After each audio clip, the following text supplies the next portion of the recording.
Et les amis, c'est Michael. Alors aujourd'hui, une petite vidéo un petit peu spéciale. Je vais répondre à un commentaire que j'ai reçu il y a quelques jours. Pas hier, je crois. Il me semble que c'est hier, je sais plus. Et en même temps, on va répondre un petit peu à d'autres commentaires que j'ai reçus par rapport à ce sujet. Je vais vous mettre la capture d'écran.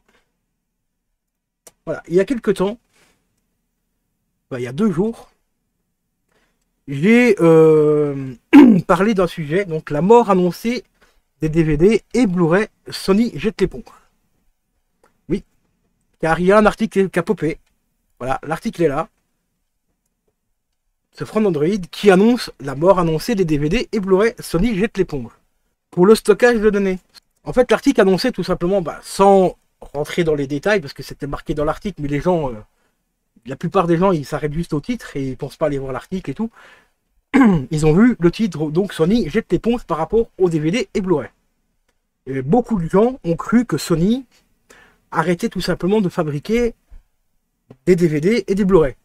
Cet article, enfin ce titre surtout, a tellement posé polémique que encore ce soir, j'ai participé à un live. Et ben il y a encore beaucoup de gens qui ont cru que Sony allait réellement arrêter le support Blu-ray dans la globalité, donc c'est-à-dire support Blu-ray pour les films et tout ça. Hein. Donc la personne qui a fait le live a dû quand même rassurer un peu les gens en disant non, non, il s'agit bien du support gravable, DVD et Blu-ray, mais uniquement le support pour les particuliers, pour graver des films, des vidéos, et peu importe. Voilà. Que ce soit pour les films et tout ça, et tout. Bon, petit rappel des choses, Sony, c'est quand même Sony PlayStation aussi. Hein, faut pas, hein, c'est bon, certes, c'est deux branches différentes. On a Sony Music, on a Sony Movie pour les films, Sony Music pour la musique, et on a aussi Sony PlayStation pour tout ce qui est console et jeux vidéo. Quelqu'un peut me marquer dans les commentaires, la PlayStation 5, elle tourne quoi comme support? Il y a quoi comme support sur la PlayStation 5? C'est quoi le support? C'est pas du Blu-ray? Non? C'est pas des disques Blu-ray? Donc si Sony, comme monsieur me le dit là, monsieur Edouard Dossam, t'as vraiment rien compris. Moi j'ai rien compris. Voilà. Donc Sony, iPhone Android, Sony arrête le support, arrête de travailler avec, enfin arrête de fabriquer le support Blu-ray. Bon, ce qui veut dire que Sony va couler toutes ses consoles, PS4, PS5. Mais j'ai rien compris. J'ai rien compris, oui, t'as raison, j'ai rien compris. Dans ma vidéo aussi, j'explique aussi que le DVD est un support beaucoup plus fiable que le Blu-ray. Ce qui est pas franchement faux. Ça a encore été prouvé il n'y a pas très longtemps que le DVD est beaucoup plus durable dans le temps qu'un disque Blu-ray. Un disque Blu-ray est beaucoup plus fragile parce que déjà il y aura plus de données dessus. Qui dit plus de données, dit franchement une fragilité quelque part qui n'est pas négligeable. Sans oublier aussi la polémique qu'il y a eu, je crois que c'était de 2006 à 2008, je crois à peu près la date, je ne me rappelle plus la date exacte, mais avec comment on pourrait appeler ça, la Resin Gate. Voilà, on va appeler ça la Resin Gate. Beaucoup d'éditeurs ont acheté des résines de merde parce qu'il faut mettre une couche de résine sur le Blu-ray pour le protéger. Pour le protéger, il y a eu énormément de films qui ont été défectueux à cause de cette résine pourrie. Voilà, ici je vous mets juste une petite capture d'écran du site blu-raydéfectueux.com. Comme ça vous verrez par vous-même le nombre de Blu-ray infectés à cause de cette résine défectueuse. Hein. Comme ça tu verras par toi-même que le DVD est un support beaucoup plus fiable. Mais il y a eu des DVD des défectueux aussi. Hein. Il y a eu le cas aussi avec les DVD. Ça existe aussi avec les DVD. Il y a certains DVD qui jaunissent avec le temps. Et d'ailleurs, ils sont même très difficiles à lire sur certaines consoles, en particulier les consoles Xbox. Il y a certaines consoles Xbox qui n'arrivent pas à lire ce genre de DVD parce que la résine a tout simplement décoloré, donc du coup la lentille a du mal à lire la galette, tout simplement. Mais ça arrive beaucoup moins, c'est moins fréquent avec le DVD que le Blu-ray. Bon, maintenant les Blu-ray ça va déjà un peu mieux, mais il y a encore certains cas qui peuvent déconner. Le cas le plus récent que j'ai connu, c'était tout simplement le collector de l'Armée des 12 singes que j'ai acheté chez la Play d'Images, qui est sorti cette année-ci, Blu-ray défectueux. Au bout de 36 minutes ou 37 minutes de film, le film a commencé à déconner, à saccader et tout, puis après plus loin de lire le film. On a eu également le coup avec la sortie en Blu-ray du film L'Espéreur 2, qui a été édité par les gardiens du cinéma, Blu-ray défectueux. Donc ici, on a pu renvoyer les disques et ils ont remplacé les disques. Il n'y a pas de problème. Par rapport à ça, il n'y a pas de problème. Mais vous voyez qu'il y a encore quelques Blu-ray défectueux qui peuvent sortir malheureusement des usines parce qu'ils utilisent des résines de mauvaise qualité. Voilà. Et il peut aussi y avoir aussi des problèmes de son. Parce que sur Jasperer 2, on a eu aussi un problème avec le son aussi. Sur certaines versions. C'est pour ça qu'ils ont ressorti une nouvelle version. Si vous regardez sur le disque, vous allez avoir avec un petit hashtag 1 à côté. C'est la version qui a été modifiée. Voilà. Bon, ça c'est déjà un problème. Donc tu me dis que j'ai vraiment rien compris. Je vais maintenant te montrer un autre article aussi. Que j'avais préparé, mais je crois que je vais fermer la page. Alors, on va regarder. Voilà. Dans le monde. Voilà. Actuellement, le Blu-ray que l'on s'attendait à avoir dépassé le DVD. Plateforme par exemple en 2021 à 7,89 millions d'unités vendues. Qui est presque 4 fois moins que le DVD. 4 fois moins que le DVD. Mais je le dis, tu dis quoi déjà? J'ai rien compris. J'ai rien compris. Après, il y a mon ami Métallian qui me dit ici, par rapport à l'article, une très bonne raison. Bon, ici, qu'ils disent que, il m'a tout simplement dit que c'est bien qu'ils arrêtent la production de DVD.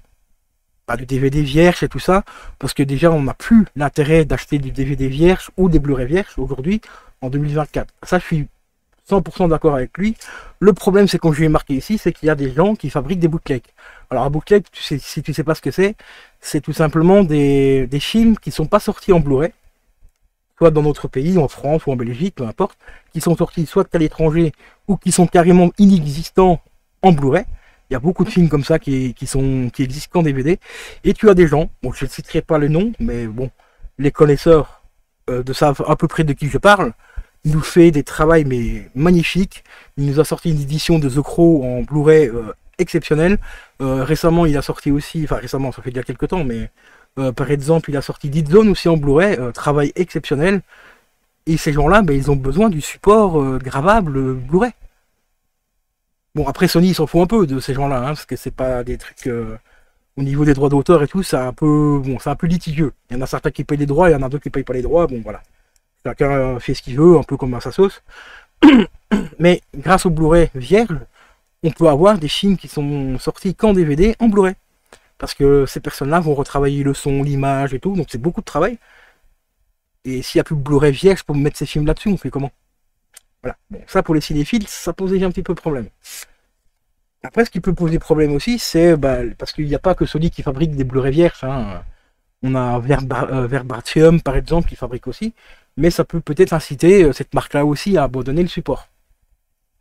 Voilà. Là, je vais revenir un petit peu sur le truc qu'il y a eu il y a quelques temps aussi, avec par exemple quand Oppo, donc le fabricant Oppo de lecteurs 4K, a décidé de mettre fin à la fabrication des lecteurs 4K haut de gamme, hein, là c'est du haut de gamme. Là encore une fois, beaucoup de gens ont cru que c'était la mort du support 4K parce que il y a déjà des fabricants qui commencent à arrêter de fabriquer des lecteurs. Mais il faut lire un peu entre les lignes, ou il faut se renseigner un minimum avant de dire ce genre de choses. Oppo, le lecteur 4K Oppo, c'est un lecteur haut de gamme. Donc qui dit qu'il tombe très rarement en panne. Il suffit d'aller se renseigner près de, par exemple, PP World, juste pour citer que lui, qui a encore son tout premier lecteur 4K de chez Oppo. Ça fait 10-15 ans qu'il a, il n'est jamais tombé en panne le truc.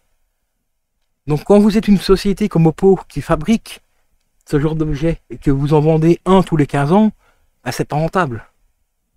C'est tout simplement pas rentable. Donc forcément, oui, ils prennent la décision d'arrêter de les fabriquer parce que ils en vendent pas assez. C'est parce que c'est pas rentable, parce que c'est trop, parce que la qualité est tellement haute que c'est un peu comme si tu achètes une voiture tous les 100 ans. Les concessionnaires, ils font quoi? Les fabricants de voitures, par exemple, on va prendre Peugeot par exemple, ils vendent des millions de voitures par jour. Si vous achetez une voiture qui dure 100 ans, qui va les acheter leur bagnole qu'ils fabriquent? Personne. Elles vont rester là dans le garage pourri, dans les usines à pourrir. Donc du coup, ils rognent un petit peu sur la qualité des matériaux et tout. Et puis voilà, les voitures tombent en panne, et comme ça, vous rachetez une nouvelle voiture tous les X temps, et ainsi de suite. C'est malheureux à dire, mais c'est comme ça. Regardez, dans le temps, on achetait une machine à laver, on l'a gardée 25-30 ans. 25-30 ans. Aujourd'hui, vous achetez une machine à laver, si vous la gardez 2 ans, vous êtes heureux. Hein. Estimez-vous heureux. Estimez-vous heureux, c'est le tombe en panne que vous trouvez encore les pièces aussi. Voilà. Bon, après, certes, une machine à laver aujourd'hui, ça coûte 150 balles. À l'époque, ça coûtait beaucoup plus cher. Mais bon, la qualité était là aussi. 25 ans, aujourd'hui 2 ans, 3 ans grand maximum, c'est fini. Donc, je comprends pas trop ton commentaire, en fait, Edouard. Et du... Eduardo, enfin, je vais t'appeler Sam, voilà. T'as vraiment rien compris. Alors que j'explique juste que Phone Android a joué un petit peu avec les mots, donc ce qu'on appelle un putaclic. Et moi ici, je connais donc quelqu'un qui est professionnel dans la vente. Et ben, il a eu la confirmation de ESC, hein, qui est un éditeur, comme l'atelier d'image, le chat qui fume et tout ça. Des éditeurs, donc des gens qui vendent des films sur support Blu-ray et DVD, que le Blu-ray n'est pas mort. Le Blu-ray en tant que tel n'est pas mort. Le support, en tout cas, sur lequel tu as ton film n'est pas mort. C'est juste au niveau du stockage. Donc les Blu-ray vierges et les DVD vierges. Parce qu'aujourd'hui, tu achètes, les gens vont plus acheter un disque dur. Par exemple, je sais pas moi, un disque dur de 25 Tera ou 50 Tera. Hein, on peut se rendre vite fait sur Amazon si tu veux. Voilà. On va taper HDD. Hop. Un 8 Tera par exemple. Voilà. Tu vois, ça coûte quasiment plus rien. Là, tu as 8 Tera de stockage. Un Blu-ray, c'est entre 25 et 50 Go à peu près. Là, tu as 8 Tera, mec. Pour même pas 200, pour moins de 150 euros, tu vois, 150 balles. Bon, ici, c'est un ordinateur, hein, mais après, tu as les Blu-ray externes, comme par exemple celui-ci, 8 Tera, 220 euros. C'est du 8 Tera, donc sur 8 Tera, tu peux déjà bourrer pas mal de données. Et à l'époque, les gens, ils achetaient des DVD ou des Blu-ray pour faire stocker leurs films de mariage, par exemple, et ainsi de suite. C'était sur des DVD ou des CD en DivX, hein, tu vois, pour les plus anciens, hein, qui ont connu le support DivX. Oui, ben moi je trouve que ça c'est vachement plus important parce que je trouve que tu as ton DVD, le DVD sera plus fiable. Tu fais une copie par exemple. Donc tu vois, tu auras 2 DVD, tu auras le DVD avec le support d'origine et une copie avec de sauvegarde. Que ici par exemple tu vas mettre t'as 8 Tera de stockage. C'est cool. C'est cool. T'as plein de films ou des séries, peu importe, hein, peu importe ce que tu mets sur ton disque dur ou des photos. Si t'as une couille avec ton disque dur de 8 Tera, une couille, il démarre plus. Tu perds 8 Tera d'un coup. Voilà pourquoi je dis aussi que le support physique pour les DVD et Blu-ray vierges sont encore très importants pour faire au moins des copies de sauvegarde. Parce que si tu niques ton disque dur, là tu perds 8 Tera d'un coup, donc tu perds tout ce qu'il y a dessus en une seule fois. Après tu vas me dire, ouais mais il y a des sociétés qui peuvent récupérer les données. T'as déjà vu le prix? Est-ce que t'as déjà pris le temps de te renseigner du prix? Moi j'ai une connaissance qui a perdu ses films, son film de mariage, la naissance de ses enfants, qui était sur disque dur et tout. Il s'est rendu dans une société, un laboratoire, ça c'est un laboratoire hein, tout simplement. Il a payé plus de 400 euros pour refaire son disque dur pour récupérer les données qu'il y avait dessus. Bon, les 400 euros, il les a payés, parce que là c'est des souvenirs très importants, c'est son mariage, c'est la naissance de ses enfants, communion et tout le bordel. Donc c'est des souvenirs inestimables. Et 400 balles. Donc c'est-à-dire qu'il a payé 2 fois le prix d'un disque dur ici de 8 Tera parce que c'est 200 euros. Il a payé 2 fois le prix. Et son disque dur n'est même pas encore sûr de pouvoir être réutilisé. Là, l'entreprise a juste récupéré les données qu'il y avait dessus, mais le disque dur à la base, il reste mort. Voilà. Donc il serait obligé encore de racheter un nouveau disque dur. Donc au final, il va en avoir pour 600 balles. Après, il y a des SSD aussi. Hein. Voilà, les SSD aussi ont fortement diminué au niveau des prix. On va prendre un 2 Tera par exemple. Voilà, tu vois, tu as le petit SSD ici de 2 Tera portable. Hein. Je parle bien sûr des portables. Je parle pas de SSD qu'on peut mettre à l'intérieur d'un PC. Là, c'est un portable, tu vois, en externe, tu vois. Bon, 2 Tera, 174 euros. Enfin, oui, 114 euros. Ça reste cher, mais celui-là, avant, il était à 300-400 balles. Il y a encore 3-4 ans d'ici. Oui, certes, les prix diminuent. C'est pour ça que maintenant, aujourd'hui, les gens Enfin, que Sony a décidé d'arrêter la fabrication des produits vierges, hein, donc DVD et Blu-ray. Mais si tu regardes par exemple la vente ici, voilà, tiens, regarde, je te redonne encore les chiffres, hein, si tu veux, hein, voilà. Voilà, là tu as tous les chiffres, tiens. Tu vois, le DVD, c'est marqué là noir sur blanc. Le DVD semble garder un certain avantage par rapport au Blu-ray. Il y a certains pays, comme je t'ai dit, le Japon, ils consomment énormément de DVD. Ils consomment du Blu-ray aussi, mais c'est le DVD qui est vendu le plus. T'as aussi la Thaïlande aussi, où ils vendent énormément de DVD aussi. Pourquoi? Parce que le DVD coûte beaucoup moins cher que le Blu-ray. Déjà, beaucoup de gens qui se foutent carrément des films en 4K. Le Blu-ray pour eux leur suffit largement, mais il y a même certains que le DVD, le support DVD, enfin la qualité du moins DVD, leur suffit amplement. Il y a même certaines personnes qui utilisent encore des VHS. D'ailleurs, hier, pas plus tard qu'hier, aujourd'hui on est le 13, hein, le 13 du 7 quand je tourne la vidéo. Donc le 11 ou le 12, j'ai vu une vidéo de Wawa où ils ont testé des vieux magnétoscopes. Toi, des lecteurs VHS. Et ben, t'as un lecteur VHS, mec. Ils ont fait un test avec Retour vers le futur 3. Et ben, je t'invite à aller voir la vidéo. C'est une petite recherche, hein. Et ben, t'as pratiquement la qualité d'un DVD. Parce que là, ce lecteur VHS là, en fait, va scanner la pellicule et il va prendre le meilleur point, enfin la meilleure qualité d'image pour regarder le film. Et ben, on est quasi à la qualité d'un DVD, alors que c'est une VHS. Alors pourquoi se casser le cul à acheter des DVD ou des Blu-ray qui coûtent 15, 25, 30 balles, 40 balles, ça dépend des éditions, hein. Alors que tu peux avoir la VHS pour 1 euro ou 2 en brocante. Si tu as le lecteur, bien sûr, VHS qui correspond aussi, il faut le trouver, mais ça existe encore, il y en a encore. Voilà. Donc, tu vois, il y a encore beaucoup de gens qui utilisent ça, et dans la vidéo de Wawa, bah, son pote, il branche tout simplement son lecteur VHS sur les écrans, tu vois, les petits écrans, les PVE, sauf que lui, il y a un grand modèle, je crois que c'est un... je sais plus, je crois que c'est un... Je dirais, il y a 40... C'est pas un 36 cm, c'est un peu plus grand. Quoique celui c'était un 36. Bon, après les PVE ils sont super chers, mais lui c'est un professionnel donc il a le matos qu'il faut.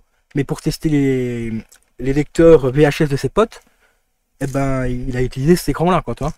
Et ça avait une qualité mais impressionnante sur la VHS. Alors ils ont testé la même VHS sur un autre lecteur DVD, VHS. Samsung, le Samsung, tu as les couleurs qui sont dégueulasses, qui bavent et tout, et il explique, voilà, c'est pas parce que tu payes la marque Samsung que tu auras forcément une qualité supérieure. Celui qu'ils ont testé avant, c'était un Toshiba, je crois, il me semble, et franchement, le Toshiba, bah, c'est une tuerie, quoi, ce lecteur-là, c'était une dinguerie, quoi. Parce qu'il va scanner la pellicule et il va essayer de choper la meilleure qualité d'image sur la pellicule. Voilà. Et il va faire, par rapport à ça, il va faire une espèce de grade, enfin, il explique mieux que moi dans la vidéo, allez voir la vidéo de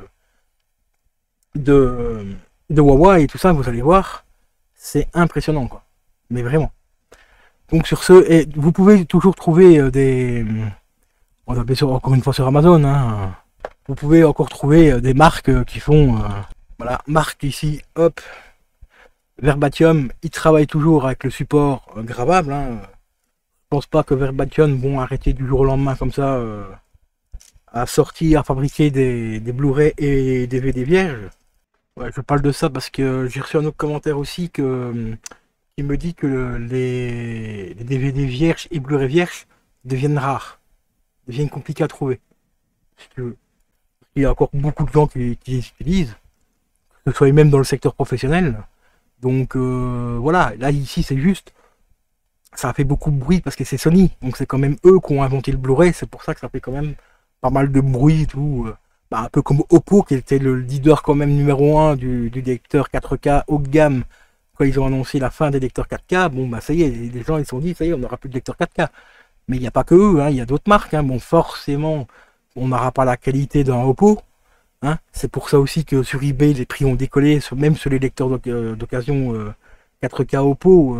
Bon, au début je pensais en acheter un, j'en suivais 2-3 sur eBay à je vais dire à peu près 6-7 mois avant que Oppo décide, annonce qu'il a l'arrêt définitif des lecteurs. Du jour au lendemain, les prix ont décollé, ils sont passés limite quasiment à x2, quoi, pour un lecteur d'occasion. Mais comme je vous l'ai dit, lecteur d'occasion, si le mec en a pris soin et tout, tu peux le garder pendant 20 ans, il bouge pas le lecteur. Enfin voilà, petite vidéo pour expliquer un petit peu, un peu plus en détail, en profondeur, les choses. Donc pour mon ami ici, hein, voilà, pour mon ami Sama, hein, qui m'a dit t'as rien compris. Voilà, peut-être que maintenant tu auras peut-être un peu plus que je t'aurais expliqué peut-être un peu plus en profondeur mon raisonnement et tout ça. Voilà. Et puis en même temps, ben, on répondait aussi à Métallian. D'ailleurs, je vous invite à aller voir sa chaîne, hein, Métallian. Il y a une très bonne chaîne YouTube aussi. Très gros collectionneur de films en support physique. Il a une collection vraiment impressionnante et il rentre énormément de collectors. Il fait souvent des upgrades justement entre le DVD, le Blu-ray et le Blu-ray 4K quoi il peut. Et voilà quoi, donc n'hésitez pas à aller voir sa chaîne, franchement, très bonne chaîne. Et sur ce, je vais vous dire une très bonne soirée les gars. À la prochaine, portez-vous bien, regardez de bons films, écoutez de la bonne musique sur support gravable, hein, bien sûr, c'est le plus important.